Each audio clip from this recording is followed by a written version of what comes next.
అర్థమైందా? జరిగిందంతా అర్థమైందా? గోపి అర్చన కలిసి ప్లాన్ ప్రకారం నా కోడల్ని బయటికి పంపించారని 100 సార్లు అన్నావు. ఇప్పుడు నా కొడుకు చెప్పిన దానికి ఏం సమాధానం చెబుతావే చెప్పు. వాడి భార్య కలిసి పథకం ప్రకారం చేశారు, నా కోడల్ని బయటికి పంపించారని నోటికొచ్చినట్లు నానా రకాలుగా మాట్లాడావు కదా. ఇప్పుడు నీ మొహం మీద చెప్పుతో కొట్టినట్టు రేవతిని వెతికి కష్టపడి తీసుకొచ్చి నీకు అప్పచెప్పాడే. ఏమంటావే ఇప్పుడు? ఏమంటావు?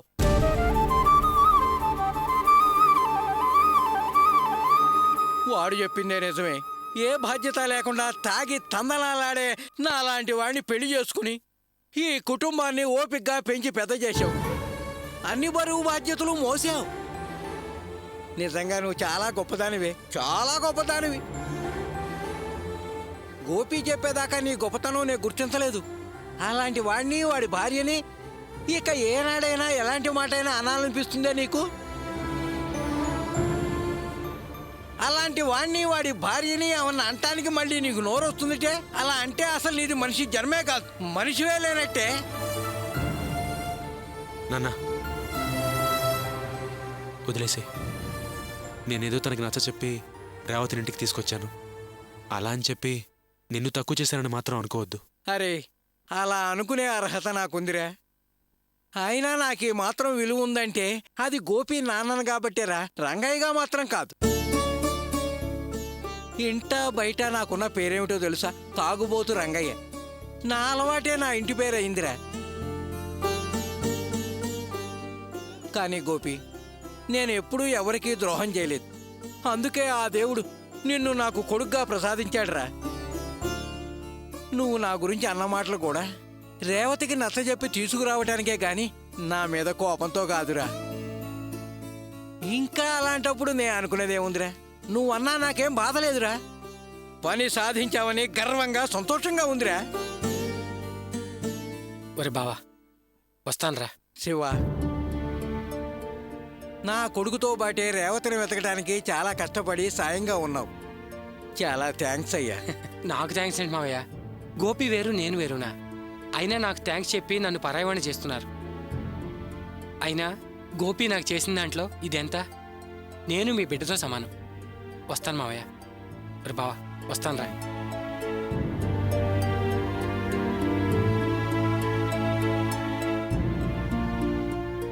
అందరూ జాగ్రత్తగా వినండి. రేవతి, ఎందుకు ఇలా చేసావు, ఎందుకు ఇలా చేయాల్సి వచ్చింది అని ఆ అమ్మాయిని గుచ్చి ప్రశ్నలు లేకండి.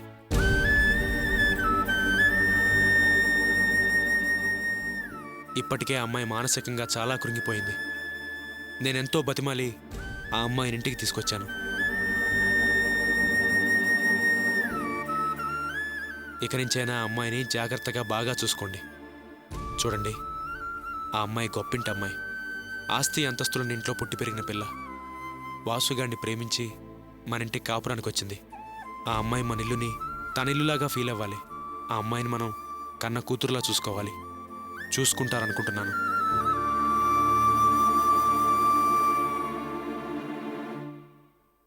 ఇకపోతే రేవతి ఇంట్లోంచి వెళ్ళిపోవడానికి కారణం అర్చన అని నిందేశారు.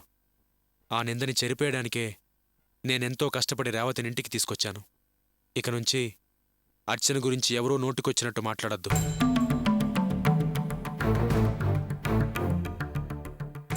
మళ్ళీ నాతో చెప్పించుకునే అవకాశం రాకుండా దయచేసి మీ పెద్దరికాన్ని కాపాడుకోండి. నేను చెప్పింది మీకు అర్థమైంది అనుకుంటున్నాను. అర్చన, పద.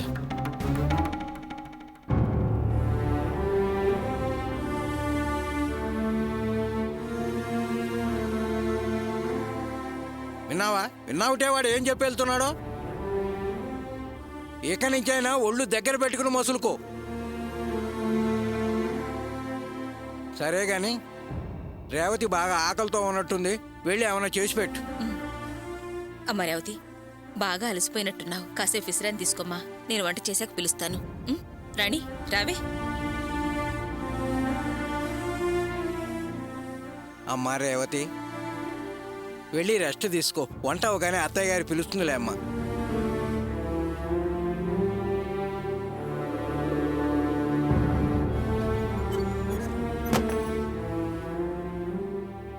వాసు. వెళ్ళరా, వెళ్ళి నీ భార్యతో 4 మాటలు నచ్చజెప్తూ మాట్లాడరా. వెళ్ళు.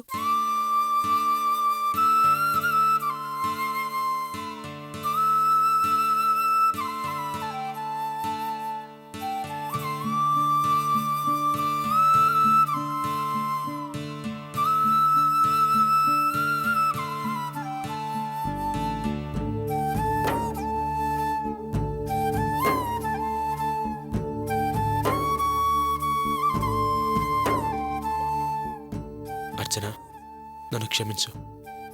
ఏంట మాటలు? నన్ను క్షమించమని అడుగుతున్నావు? నేను రేవతిని తీసుకురావడం లేట్ అయింది కదా.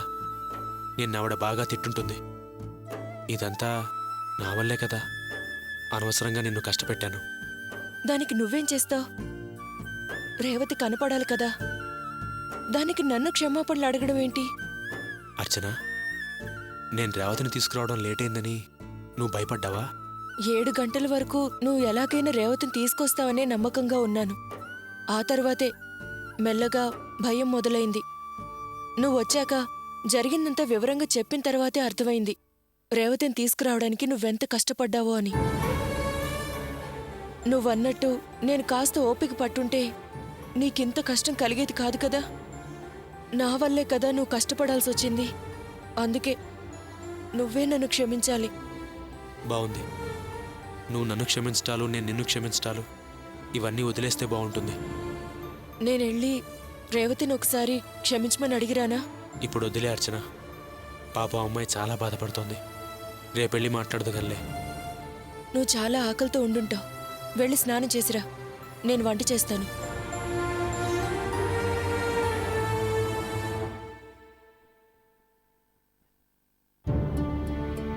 ఏంట్రా ఆలోచిస్తూ కూర్చున్నావు?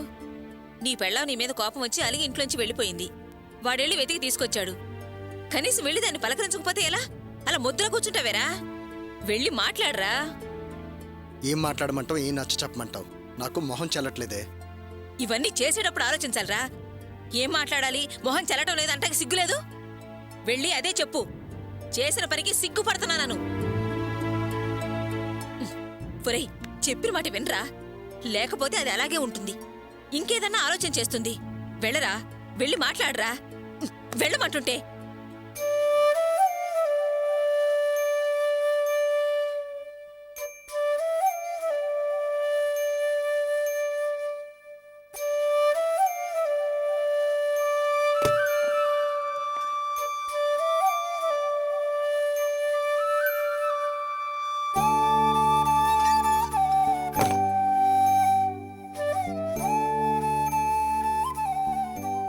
రేవతి, నన్ను క్షమించమని అడిగే అర్హత కూడా నాకు లేదు.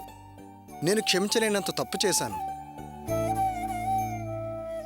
నువ్వు తిరిగి ఇంటికొస్తావో లేదో అని నేను చాలా భయపడ్డాను. వచ్చి నాకు ప్రాణం పోసావు. నేను అసలు మనిషిలాగానే ప్రవర్తించలేదు. నన్ను క్షమించు రేవతి. నువ్వు నా కోసం మీ కన్నవాళ్ళని ఎదిరించొచ్చావు. అన్ని సుఖాల్ని సంతోషాల్ని వదులుకొని మరీ వచ్చావు. అడ్డు తగులుతున్న మీ నాన్నని ఎదిరించి మాట్లాడి మరీ వచ్చావు. కానీ నేను ఆఫ్టర్ ఆల్ 2000 రూపాయల కోసం నీ దుద్దుల్ని సిగ్గుమాలిని పనిచేశాను. నా మీద నాకే అసహ్యం వేసింది. చాలే ఆపు. రేవతి, నేను వద్దు. నువ్వింక నాకేం చెప్పొద్దు. ఇప్పటి వరకు నువ్వు చాలాసార్లు చాలా మాటలు చెప్పావు. పిచ్చిదానిలాగా నిన్ను వింటూ వచ్చాను. ఇక నేను వినదలుచుకోలేదు. ఇప్పుడు నేను చెప్పేది నువ్వు విను. నన్ను ప్రేమించి పెళ్లి చేసుకున్న నువ్వు బాధ్యత గల భర్తగా ప్రవర్తించలేదు. నన్ను మోసం చేశావు. కానీ పెంచిన తల్లిదండ్రులకి కొడుకుగా కూడా ఆసరా కాలేదు. ముందు వాళ్ళకి బాధ్యత గల కొడుకులా అనిపించుకో. ఇదిగో ఇచ్చుడు. ఇప్పుడు నా చెవులకున్న దిద్దులు గిల్టువి. ఒకవేళ నేను నిద్రపోయాక ఇవి బంగారపు అనుకొని నా చెవులు గొంతు కోసి వాటిని ఎత్తుకెళ్లే ప్రయత్నం చేస్తావేమో. నీకేం ప్రయోజనం ఉండదు.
హలో మావా, నేను రా వాసుని మాట్లాడుతున్నాను. రేయ్, నా జాబ్ గురించి నిన్ను ఒకసారి కలవాలరా. అవును, నువ్వు ఎన్నింటికి ఆఫీస్కి బయలుదేరుతావురా? నేను 8:30కి వెళ్తాను రా. అలాగా, అయితే మీ ఇంటికి వచ్చి కలవమంటావా? సరే, తొందరగా రా. సరేరా, ఇప్పుడే బయలుదేరి వస్తున్నాను.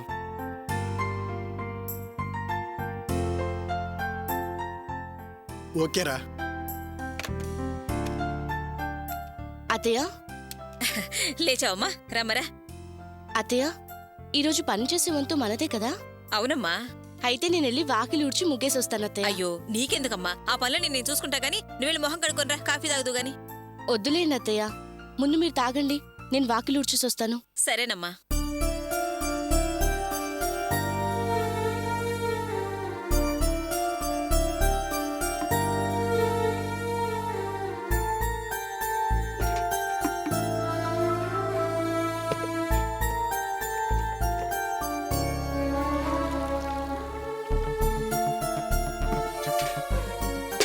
రేవతి, రేవతి, నేను నీతో కొంచెం మాట్లాడాలి.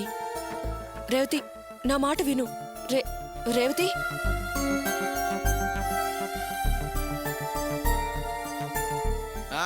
ఏంటమ్మా ఊరికి ముగ్గులేస్తున్నావా? అవును మావయ్య. మంచిదమ్మా. చూడు, లేవగానే వాకిళ్ళు ఊడ్చి కళ్ళాపు తల్లి ముగ్గులేస్తేనేనమ్మా ఇంటికి లక్ష్మీ కళ. కాని కాని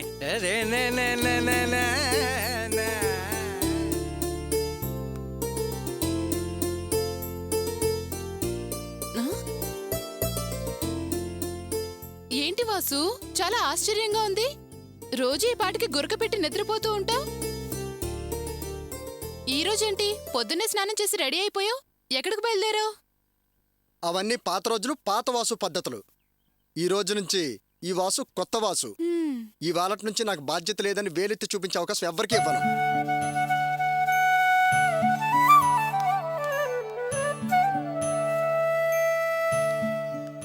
అటు చూడదునా,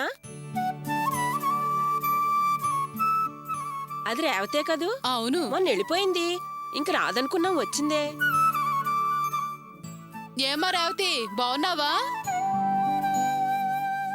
బావున్నానండి. సరే కాని అమ్మా.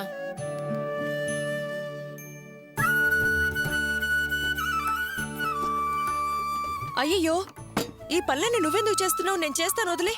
అర్చన, ఏం పర్వాలేదు, ఇటు నేను చేస్తాను. నేను రేవతిని పలకరించాలని ప్రయత్నించాను, కానీ తను నన్ను చూడలేదు, మాట్లాడకుండా వెళ్ళిపోయింది. పోన్లే అర్చన, ఇప్పుడు మాట్లాడకపోతే ఏమైంది? ఆ విషయం గురించి ఎక్కువ ఆలోచించుకో. పాపం తను చిన్నపిల్ల కదా, ముందు ముందు తనే అర్థం చేసుకుంటుందిలే. నేను చేస్తా అన్నాను కదా. సరే, నేను కాఫీ పెట్టిస్తాను.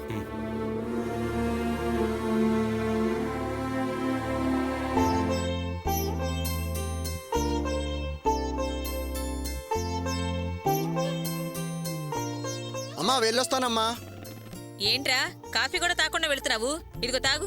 నేను బాధ్యత గల భర్తని అవునో కాదో నాకు తెలీదు, నిరూపించుకోవాలి. అంతకంటే ముందు బాధ్యత గల కొడుకుని అనిపించుకోవాలి. అందుకే పని కోసం బయలుదేరా. కాఫీ అన్నా తాగి వెళ్ళరా. ఇప్పుడేం వద్దమ్మా, వెళ్ళొస్తాను.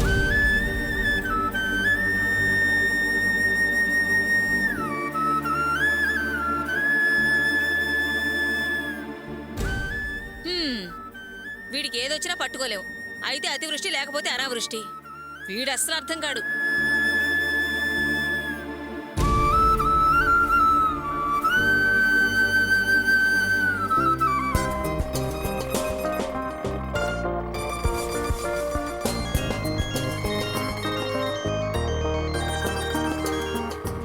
హలో మేడం, నేను సార్ ఆఫీస్ నుంచి మాట్లాడుతున్నాను మేడం. చెప్పండి. మేడం, సార్ క్యాబిన్లో ఫైర్ అంటుకుంది. సార్ ఏమో క్యాబిన్లో చిక్కుకున్నారు మేడం. వాట్? ఫైరా? సార్ లోపల ఉన్నారా? అవును మేడం, ఆయన పొజిషన్ ఏంటో అర్థం కావట్లేదు. గదంతా దట్టంగా పొగ కమ్ముకుంది మేడం. నాకేం అర్థం కావట్లేదు మేడం. మేడం, మీరు తొందరగా రండి మేడం. నేను ఇప్పుడే వస్తున్నాను. ఆటో యూటర్న్ తీసుకోండి.